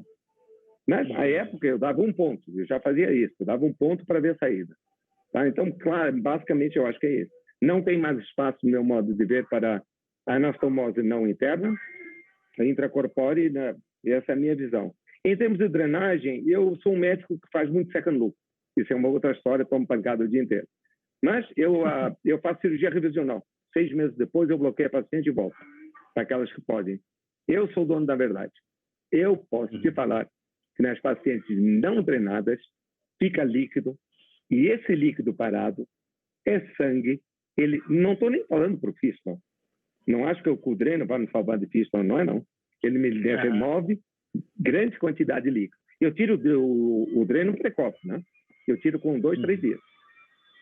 Eu dou umas amiladas. Usa o dreno de Blake mesmo, tipo Blake, por exemplo? Não, eu sou raiz. Eu uso um penrose japonês, que é para não fazer aquele sabor dreno, que senão vou falar muito mal de mim. Mas Explica o penrose japonês pra gente. Eu usava isso, mas falaram muito mal, então eu uso o penrose japonês. Mas explica aí o penrose, a gente ficou curioso agora. Não, penrose japonês é o que a gente usa. Sim. O penrose japonês, não. Ah, tá. Ele é um que tem na verdade, ele é a borracha por fora e tem as calhas por dentro. Ah, sim. Eu não sei como nós chamamos de penrose, é siliconado, né? Não sei se vocês têm aí. É um siliconado chatinho, igual um penrose, e tem calha. Ok, é silicone. É o penrose siliconado. Obrigado, Duarte. Parabéns desde novo. Obrigado. O Renato deu muita risada aí e o Luiz também. Vamos ver o que eles têm a falar para a gente. Renatinho! Então, parabéns aí, Duarte. Nada, sempre vou ver. Excelente, Elias. O Duarte falou que começou comigo, mas só que eu estou que nem o Barrichello e o Schumacher, viu? Eu acho que eu sou o Barrichello. Mas vamos em frente. Não, aprendi com você várias vezes. No robô, nós imitamos vocês e tudo. Olha, parabéns pelo título da aula. Tudo sempre igual. Fantástico e realmente não tem que ser muito diferente. Mas desse tudo sempre igual, eu percebi que depois que foi aprendendo robô, a gente começou a levantar e eu descobri que eu faço muito menos segmentário. Eu e o Luiz deve falar aí junto também, e que nós estamos fazendo muito mais discos e shaving, porque a gente com o robô trouxe isso e justamente pelas próprias morbidades que você citou claramente, que as que eu faço shave ou disco, às vezes recidiva, já tivemos nossos shaves de reoperar, claro, mas vira e mexe, passa 2, 3 anos, doutor, eu não estou evacuando bem, 4 anos, doutor, 7 anos, doutor, estou impactando, doutor, é constrangedor, e você duro falar para ela que isso nunca mais vai mudar. E o robô nos trouxe cada vez mais essa sensação de segurança de fazer ressecções. Eu vi você fazer com azul de metileno, já vi, e já vi o Leroy uma vez abrir, nós já fizemos, abre, sutura e coloca para dentro, ou seja, abre, tira a lesão, se abriu, sutura e faz um disco da sutura. Então, ou seja, tentando ao máximo. Aquelas lesões grandes, não vamos fazer novas estenoses. Você já fez esse seu levantamento, vídeo e robô, com toda essa sua bagagem, uma aula maravilhosa, fantástica, desde o Latam, quando você deu extremamente bem representado, você deu um show no Latam. de tudo isso que a performance, você tem a capacidade de ser ou multidisciplinar, a gente é diferente, a gente trabalha com vários ginecologistas, você sabe todos que a gente trabalha, e é muito fantástico isso. Mas você já notou que você fez menos segmentares, você tenta, às vezes, ser mais arrojado, fugir da segmentar, por isso? Qual a sua experiência? E o dreno, eu concordo com o Rodrigo. E eu estou aí com o Luizão, que foi meu preceptor, um grande amigo, você sabe que é um grande brother, a gente drena muito pouco, muito pouco, e eu não tenho visto isso que você falou, essas sequelas quando a gente volta. Não gosto de dreno e deixo pouco dreno. Vamos lá, uma provocação e uma constatação do que você tem observado, se você faz menos segmentar, com prazer. Renato, sempre muito bom te ouvir, assim, é uma honra te ver. A gente está na estrada juntos, assim, é bonito, né? Estamos juntos há 40 anos, 30 anos, 40 anos. Sim. Eu concordo contigo, eu estou fazendo menos segmentado. Provavelmente porque eu tenho uma ferramenta que me dê mais conforto em realizar coisas. Fazer um shaving com laparoscopia, ele não dá uma segurança tão grande quanto um shaving por robô. Esse é o motivo claro. Existem duas coisas, né, que eu acho que as verdades têm que ser ditas. Shaving e discoide entrou no tratamento da endometriose porque o ginecologista não está autorizado a cortar o intestino. Essa é a palavra dura e crua. Então, eles podem fazer shaving, podem fazer discoide, não podem ressecar o intestino. E foi daí que veio, quer dizer, o ser humano sempre arruma um cenário geral. Eu estou te falando que nós temos, em média, a gente deve ter de 15% a 30% de doença multicêntrica ou uma doença multifocal. Qualquer um que opera endometriose intestinal e faça menos de 30% a 40% de segmentectomia está deixando doença para trás. E aí nós vamos começar com um princípio. Qual é o princípio da cirurgia robótica ou da cirurgia da endometriose? É R0, desde que o teu tratamento não seja pior do que a doença. Em lesões altas, sigmoide alto, etc., é reto sigmoide para mim. Eu não tenho muita dúvida nisso. Abaixo de 6 centímetros, 10 centímetros, eu sou muito conservador, conforme já lhe disse antes. Então, hoje eu vou te dizer que a grande maioria dos meus casos são shavings e nodulectomias, né? Eu tenho feito muito pouco, mas muito pouco discoide. Eu corto com o robô, eu costuro e vai na mão. É mais rápido, é mais bonito, é mais técnico. Eu diminuo a morbidade hemorrágica, que é muito frequente. Nós tivemos, eu acho que em 100 casos eu tive 5 hemorragias. Uma ou duas com transfusão. É chato. Então, hoje, assim, resumindo, para não ser longo, reto baixo, eu acho que tem que ter muito discernimento para reto sigmoidectomia. Sigmoide, normalmente, eu acho que se a lesão tem 3 centímetros, vai a 4 centímetros, 5 centímetros, não faz sentido outro tipo de coisa. Sigmoide é mais fino, vai dar aquela coisa que nós já falamos lá atrás. O resto, eu acho que é isso aí, é isso que eu tenho feito. E o dreno eu vou continuar, porque me dá sorte. Se me dá sorte, eu continuo. Só assusto você com o podreno. Você é muito bom para podreno, mas então não existe certo e errado. Tchau. Parabéns e muito obrigado. Valeu, Luiz. Parabéns, Duarte.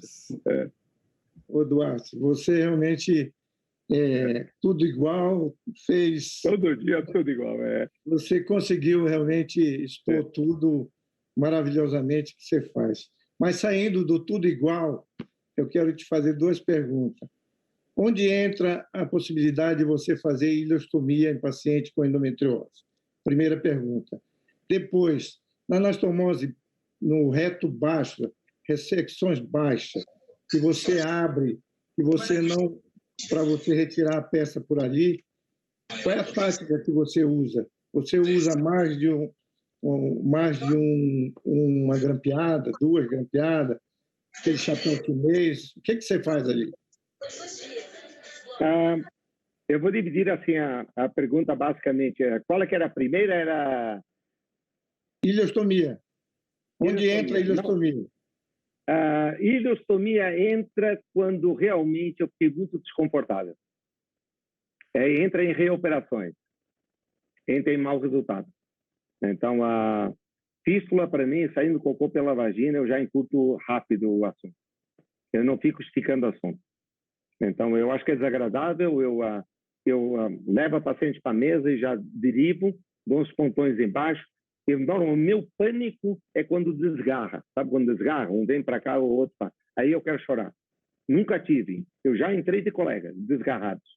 Por isso que eu dou os meus pontinhos. Também me dão sorte. Vai que abre, ele não desgarra tanto. Pelo menos fica alinhado. Sei lá. Eu fico pensando no plano B. Voltando assim, ileostomia em complicação, sim.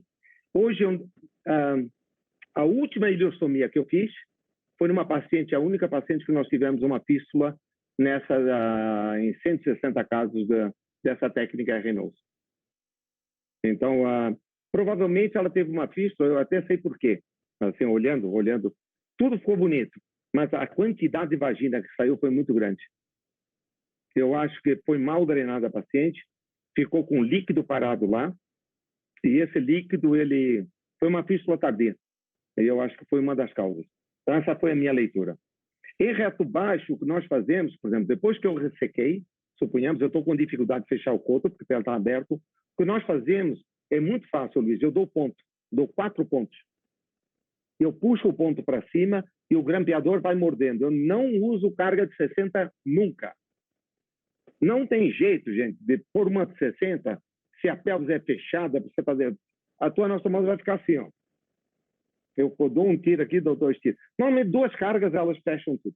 Então, não sei se eu consigo. Eu já fiz a anastomose a 3 centímetros, 4 centímetros. Talvez, não tem um mês atrás, eu fiz a anastomose baixa. E vai muito, muito bem.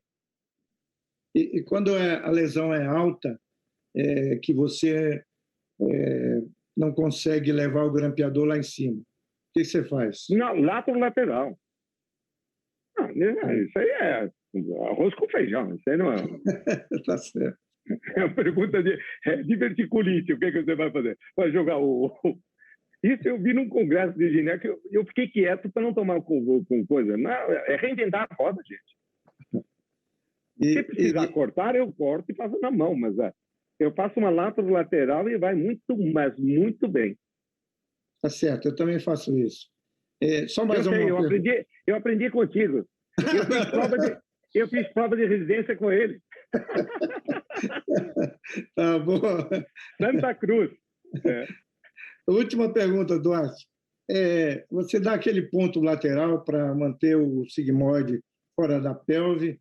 E em que momento você solta aquele ponto? Por exemplo, se você vai precisar de secar mais o ureter mais alto, você não consegue visualizar ele lá embaixo. Você não tem que soltar ali o sigmoide? Eu acho que tu não vê, talvez o filme não foi muito bem editado, porque ele entra aqui na lateral, ó, entra aqui e sai aqui, bem alto, né? Tá bem? Na punção lateral, braço 1 do XI, tá bem? Ele sai bem alto, igual um varal. O mais baixo possível para a tua pinça não trombar. Se ele está alto, vai entrar com a pinça, vai rasgar o fio. Então, tu olhas por dentro. Caçou, eu pego e aí eu costuro no meso ou no apêndice epiploico. No meso do cólon. Não afundar, a agulha reta, pega bem atrás e aí vai indo, igual uma sutura. Vem, passo de cá, passa para cá. Hora que os dois puxam, eu centralizo igual um varal e eu posso pôr o cólon para cá ou para cá. Normalmente eu deixo no meio. Não me atrapalha em absolutamente nada. Ao final da cirurgia, corta e puxa, acabou. Os ovários, eles ficam fixos, eu removo no consultório no 4º dia. A paciente recebe alta com o ovário, com Maria Chiquinha para fora, para evitar que caia no meio. Interessante. Obrigado. Imagina. Duarte, eu gostaria de saber de você sobre diafragma, que a gente está falando muito de intestino Sim. aqui, mas é muito, como você mesmo falou, uma concomitância aí de abordagem.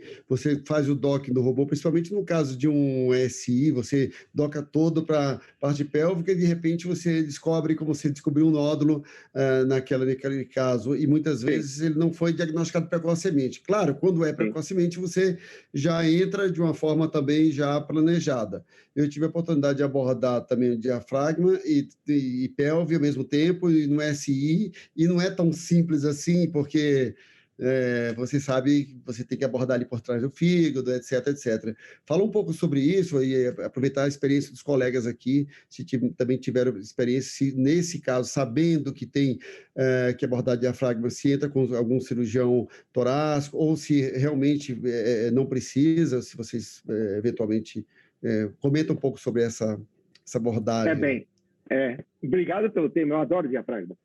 Hoje nós estamos com 68, aliás, eu tenho uma fellow que acabou de me mandar, eu queria ter preparado até um número mais bonito que é para poder lhes apresentar. Então, assim, dos 68 casos, eu acho que 12 casos nos foram referendados por pneumotórax.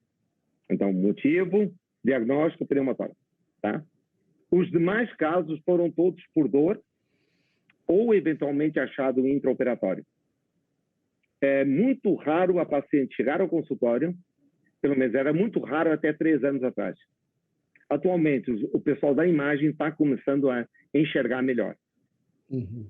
Só consegue se enxergar bem, porque assim, o grande problema do diafragma, nós temos 2 porções do diafragma, a tendinosa e a muscular. Sim. Quem fura é tendão, a parte branca, fura. E se cauterizares em cima, vai ficar um buraco e não vai fechar. Então, às vezes é uma mancha, o colega vai e fura. Tá? Bem, toda lesão de tendão, ela, no meu modo de ver, sintomática e que tem indicação cirúrgica, ela deve ser costurada. Resseca e corta. Então, voltando à parte do docking. Por isso que eu defendo que os 2 braços estão à esquerda. Quando eu entro com a câmera, logo de cara, a minha primeira punção é umbilical, e entra uma punção do lado esquerdo, eu já estou uma de João Bobo. Sabe, lá parou, dou uma olhada assim por cima. Se eu vejo que tem muita coisa, as minhas punções laterais, ou seja, o braço 1, ele já sobe e vem um pouco mais para o meio. Está acompanhando? Nós estamos docando, estamos falando do SI, né? Então, o braço 2, que é o subcostal, desce um pouquinho, e o braço 1, ele sobe um pouco. Entendeu? Não, ele roda, ele vem um pouco para cima. Com essas funções eu opero o diafragma. E opero bem. Agora, eu não consigo operar o diafragma se eu não liberar o fígado. Tipo 1 do diafragma é entender os ligamentos hepáticos. A gente pode marcar um dia endometriose diafragmática. É um assunto longo. Mas nós temos bastante experiência e eu vou lhe dizer que eu passo muito tranquilo. Voltando, se eu entro com o cirurgião do tórax, o nosso começo de experiência eu fazia tudo por baixo.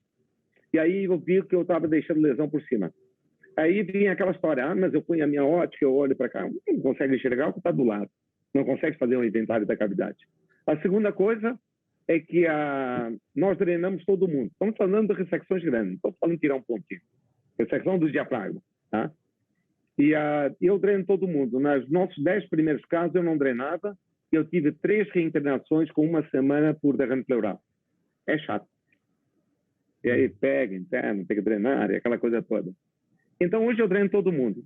Então desde que nós começamos a drenar, isso quer dizer, a partir fazem 50 e poucos casos, nunca mais tive uma reinternação por derrame pleural. O cirurgião do tórax eu acho muito importante estar em cima, porque além de ele me dar a segurança, você tem pulmão, coisa, já começa a sair muito do meu dia a dia. Eu sei ressecar pulmão, põe um grampeador e tiro, mas não tenho por que fazer isso. A parte do diafragma é minha, o que está para cima é dele. E ele me ajuda com a pinça, porque quando abres o diafragma, que já o Pedro sabe, o diafragma cai. E quando ele cai, aí tu vai ter que pegar um braço teu para jogar para cima, para poderes operar. Já rodaste o fígado para cá, que liberaste o ligamento triangular, o coronariano anterior e o posterior. Rodou o fígado. E aí tu já perdes um pouco. Agora, quando tem o cirurgião do tórax, ele puxa o diafragma para dentro. Além de te dizer, olha, essa lesão é penetrante, essa não é. E o principal, ele diz, olha, a cava está aqui, A suprahepática está aqui, basicamente é isso. E divide responsabilidade. Maravilha. Esse é o ponto mesmo, eu acho que é por aí.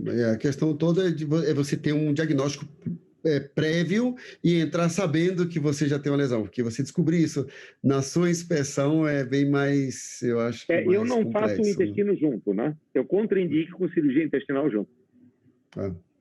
Paciente, você tem intestino, eu já aviso a paciente que eu não vou fazer junto. Embora eu nunca tive, mas se eu tiver uma fístula, teoricamente, eu posso aspirar para cima. Sim. Eu cuidei de um caso que foi operado no Itaim, a colega inadvertidamente, ela teve a fístula, que ela cauterizou o meio. E a paciente teve um empiema, choque séptico. Olhando o filme para trás, faz parte, né? Mas é uma coisa previsível, né? Eu acho que basicamente não tem por que fazer. De novo, quer dizer, se tiver uma situação dessa, a conta é minha. Eu acho que eu não fui o melhor.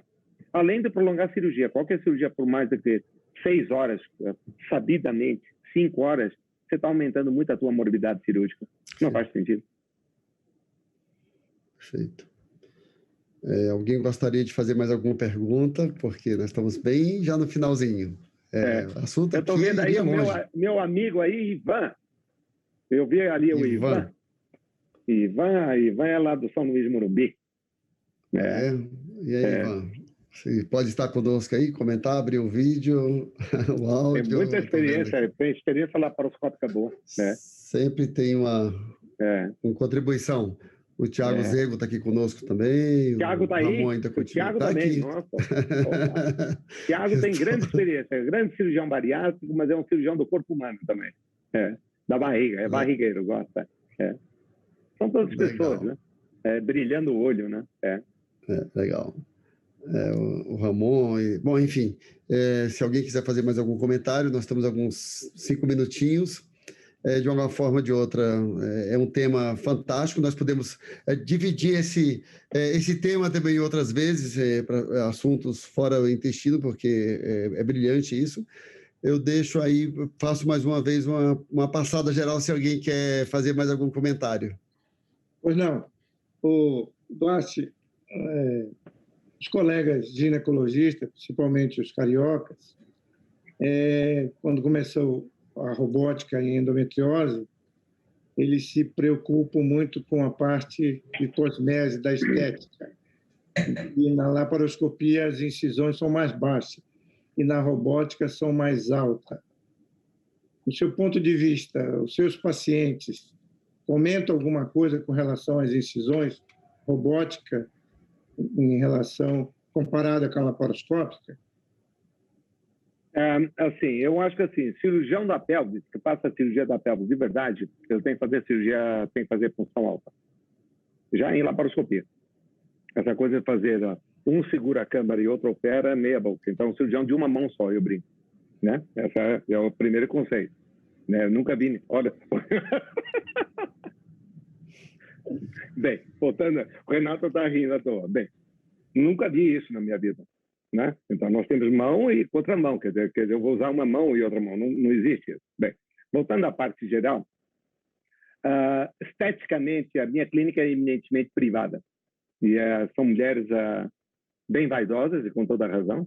O perfil da endometriótica é esse mesmo. São mulheres bem sucedidas, bem colocadas, primam muito o corpo, etc, etc. E eu respeito muito isso.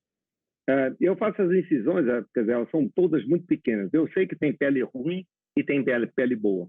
Eu poderia trazer para cá, talvez, centenas de peles boas.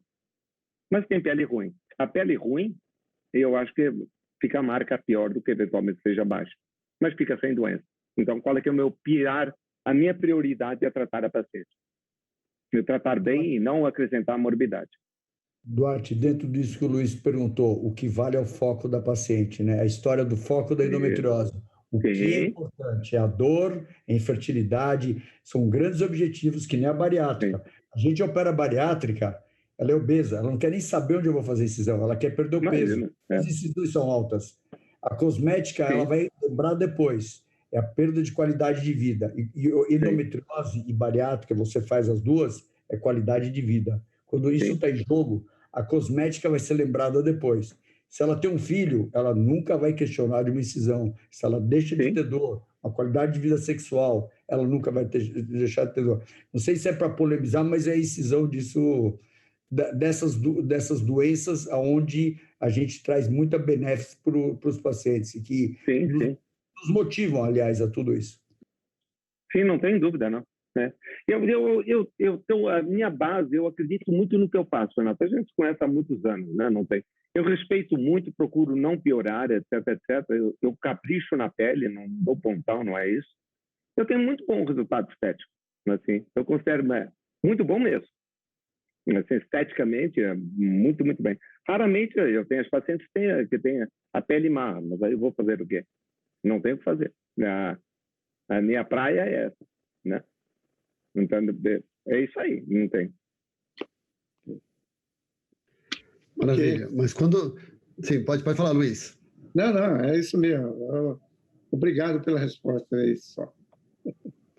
É que quando entra equipes distintas, um ginecologista e um cirurgião digestivo, essa discussão ela sempre vem, né? Eu mesmo, quando comecei a operar com os colegas da ginecologia, eu ficava assustado com a preocupação deles e eu assustado querendo colocar a resolutividade na frente. E eles preocupados quase que exclusivamente com a estética. Eu falei, não é por aí. O cirurgião coloretal realmente tem essa preocupação. Você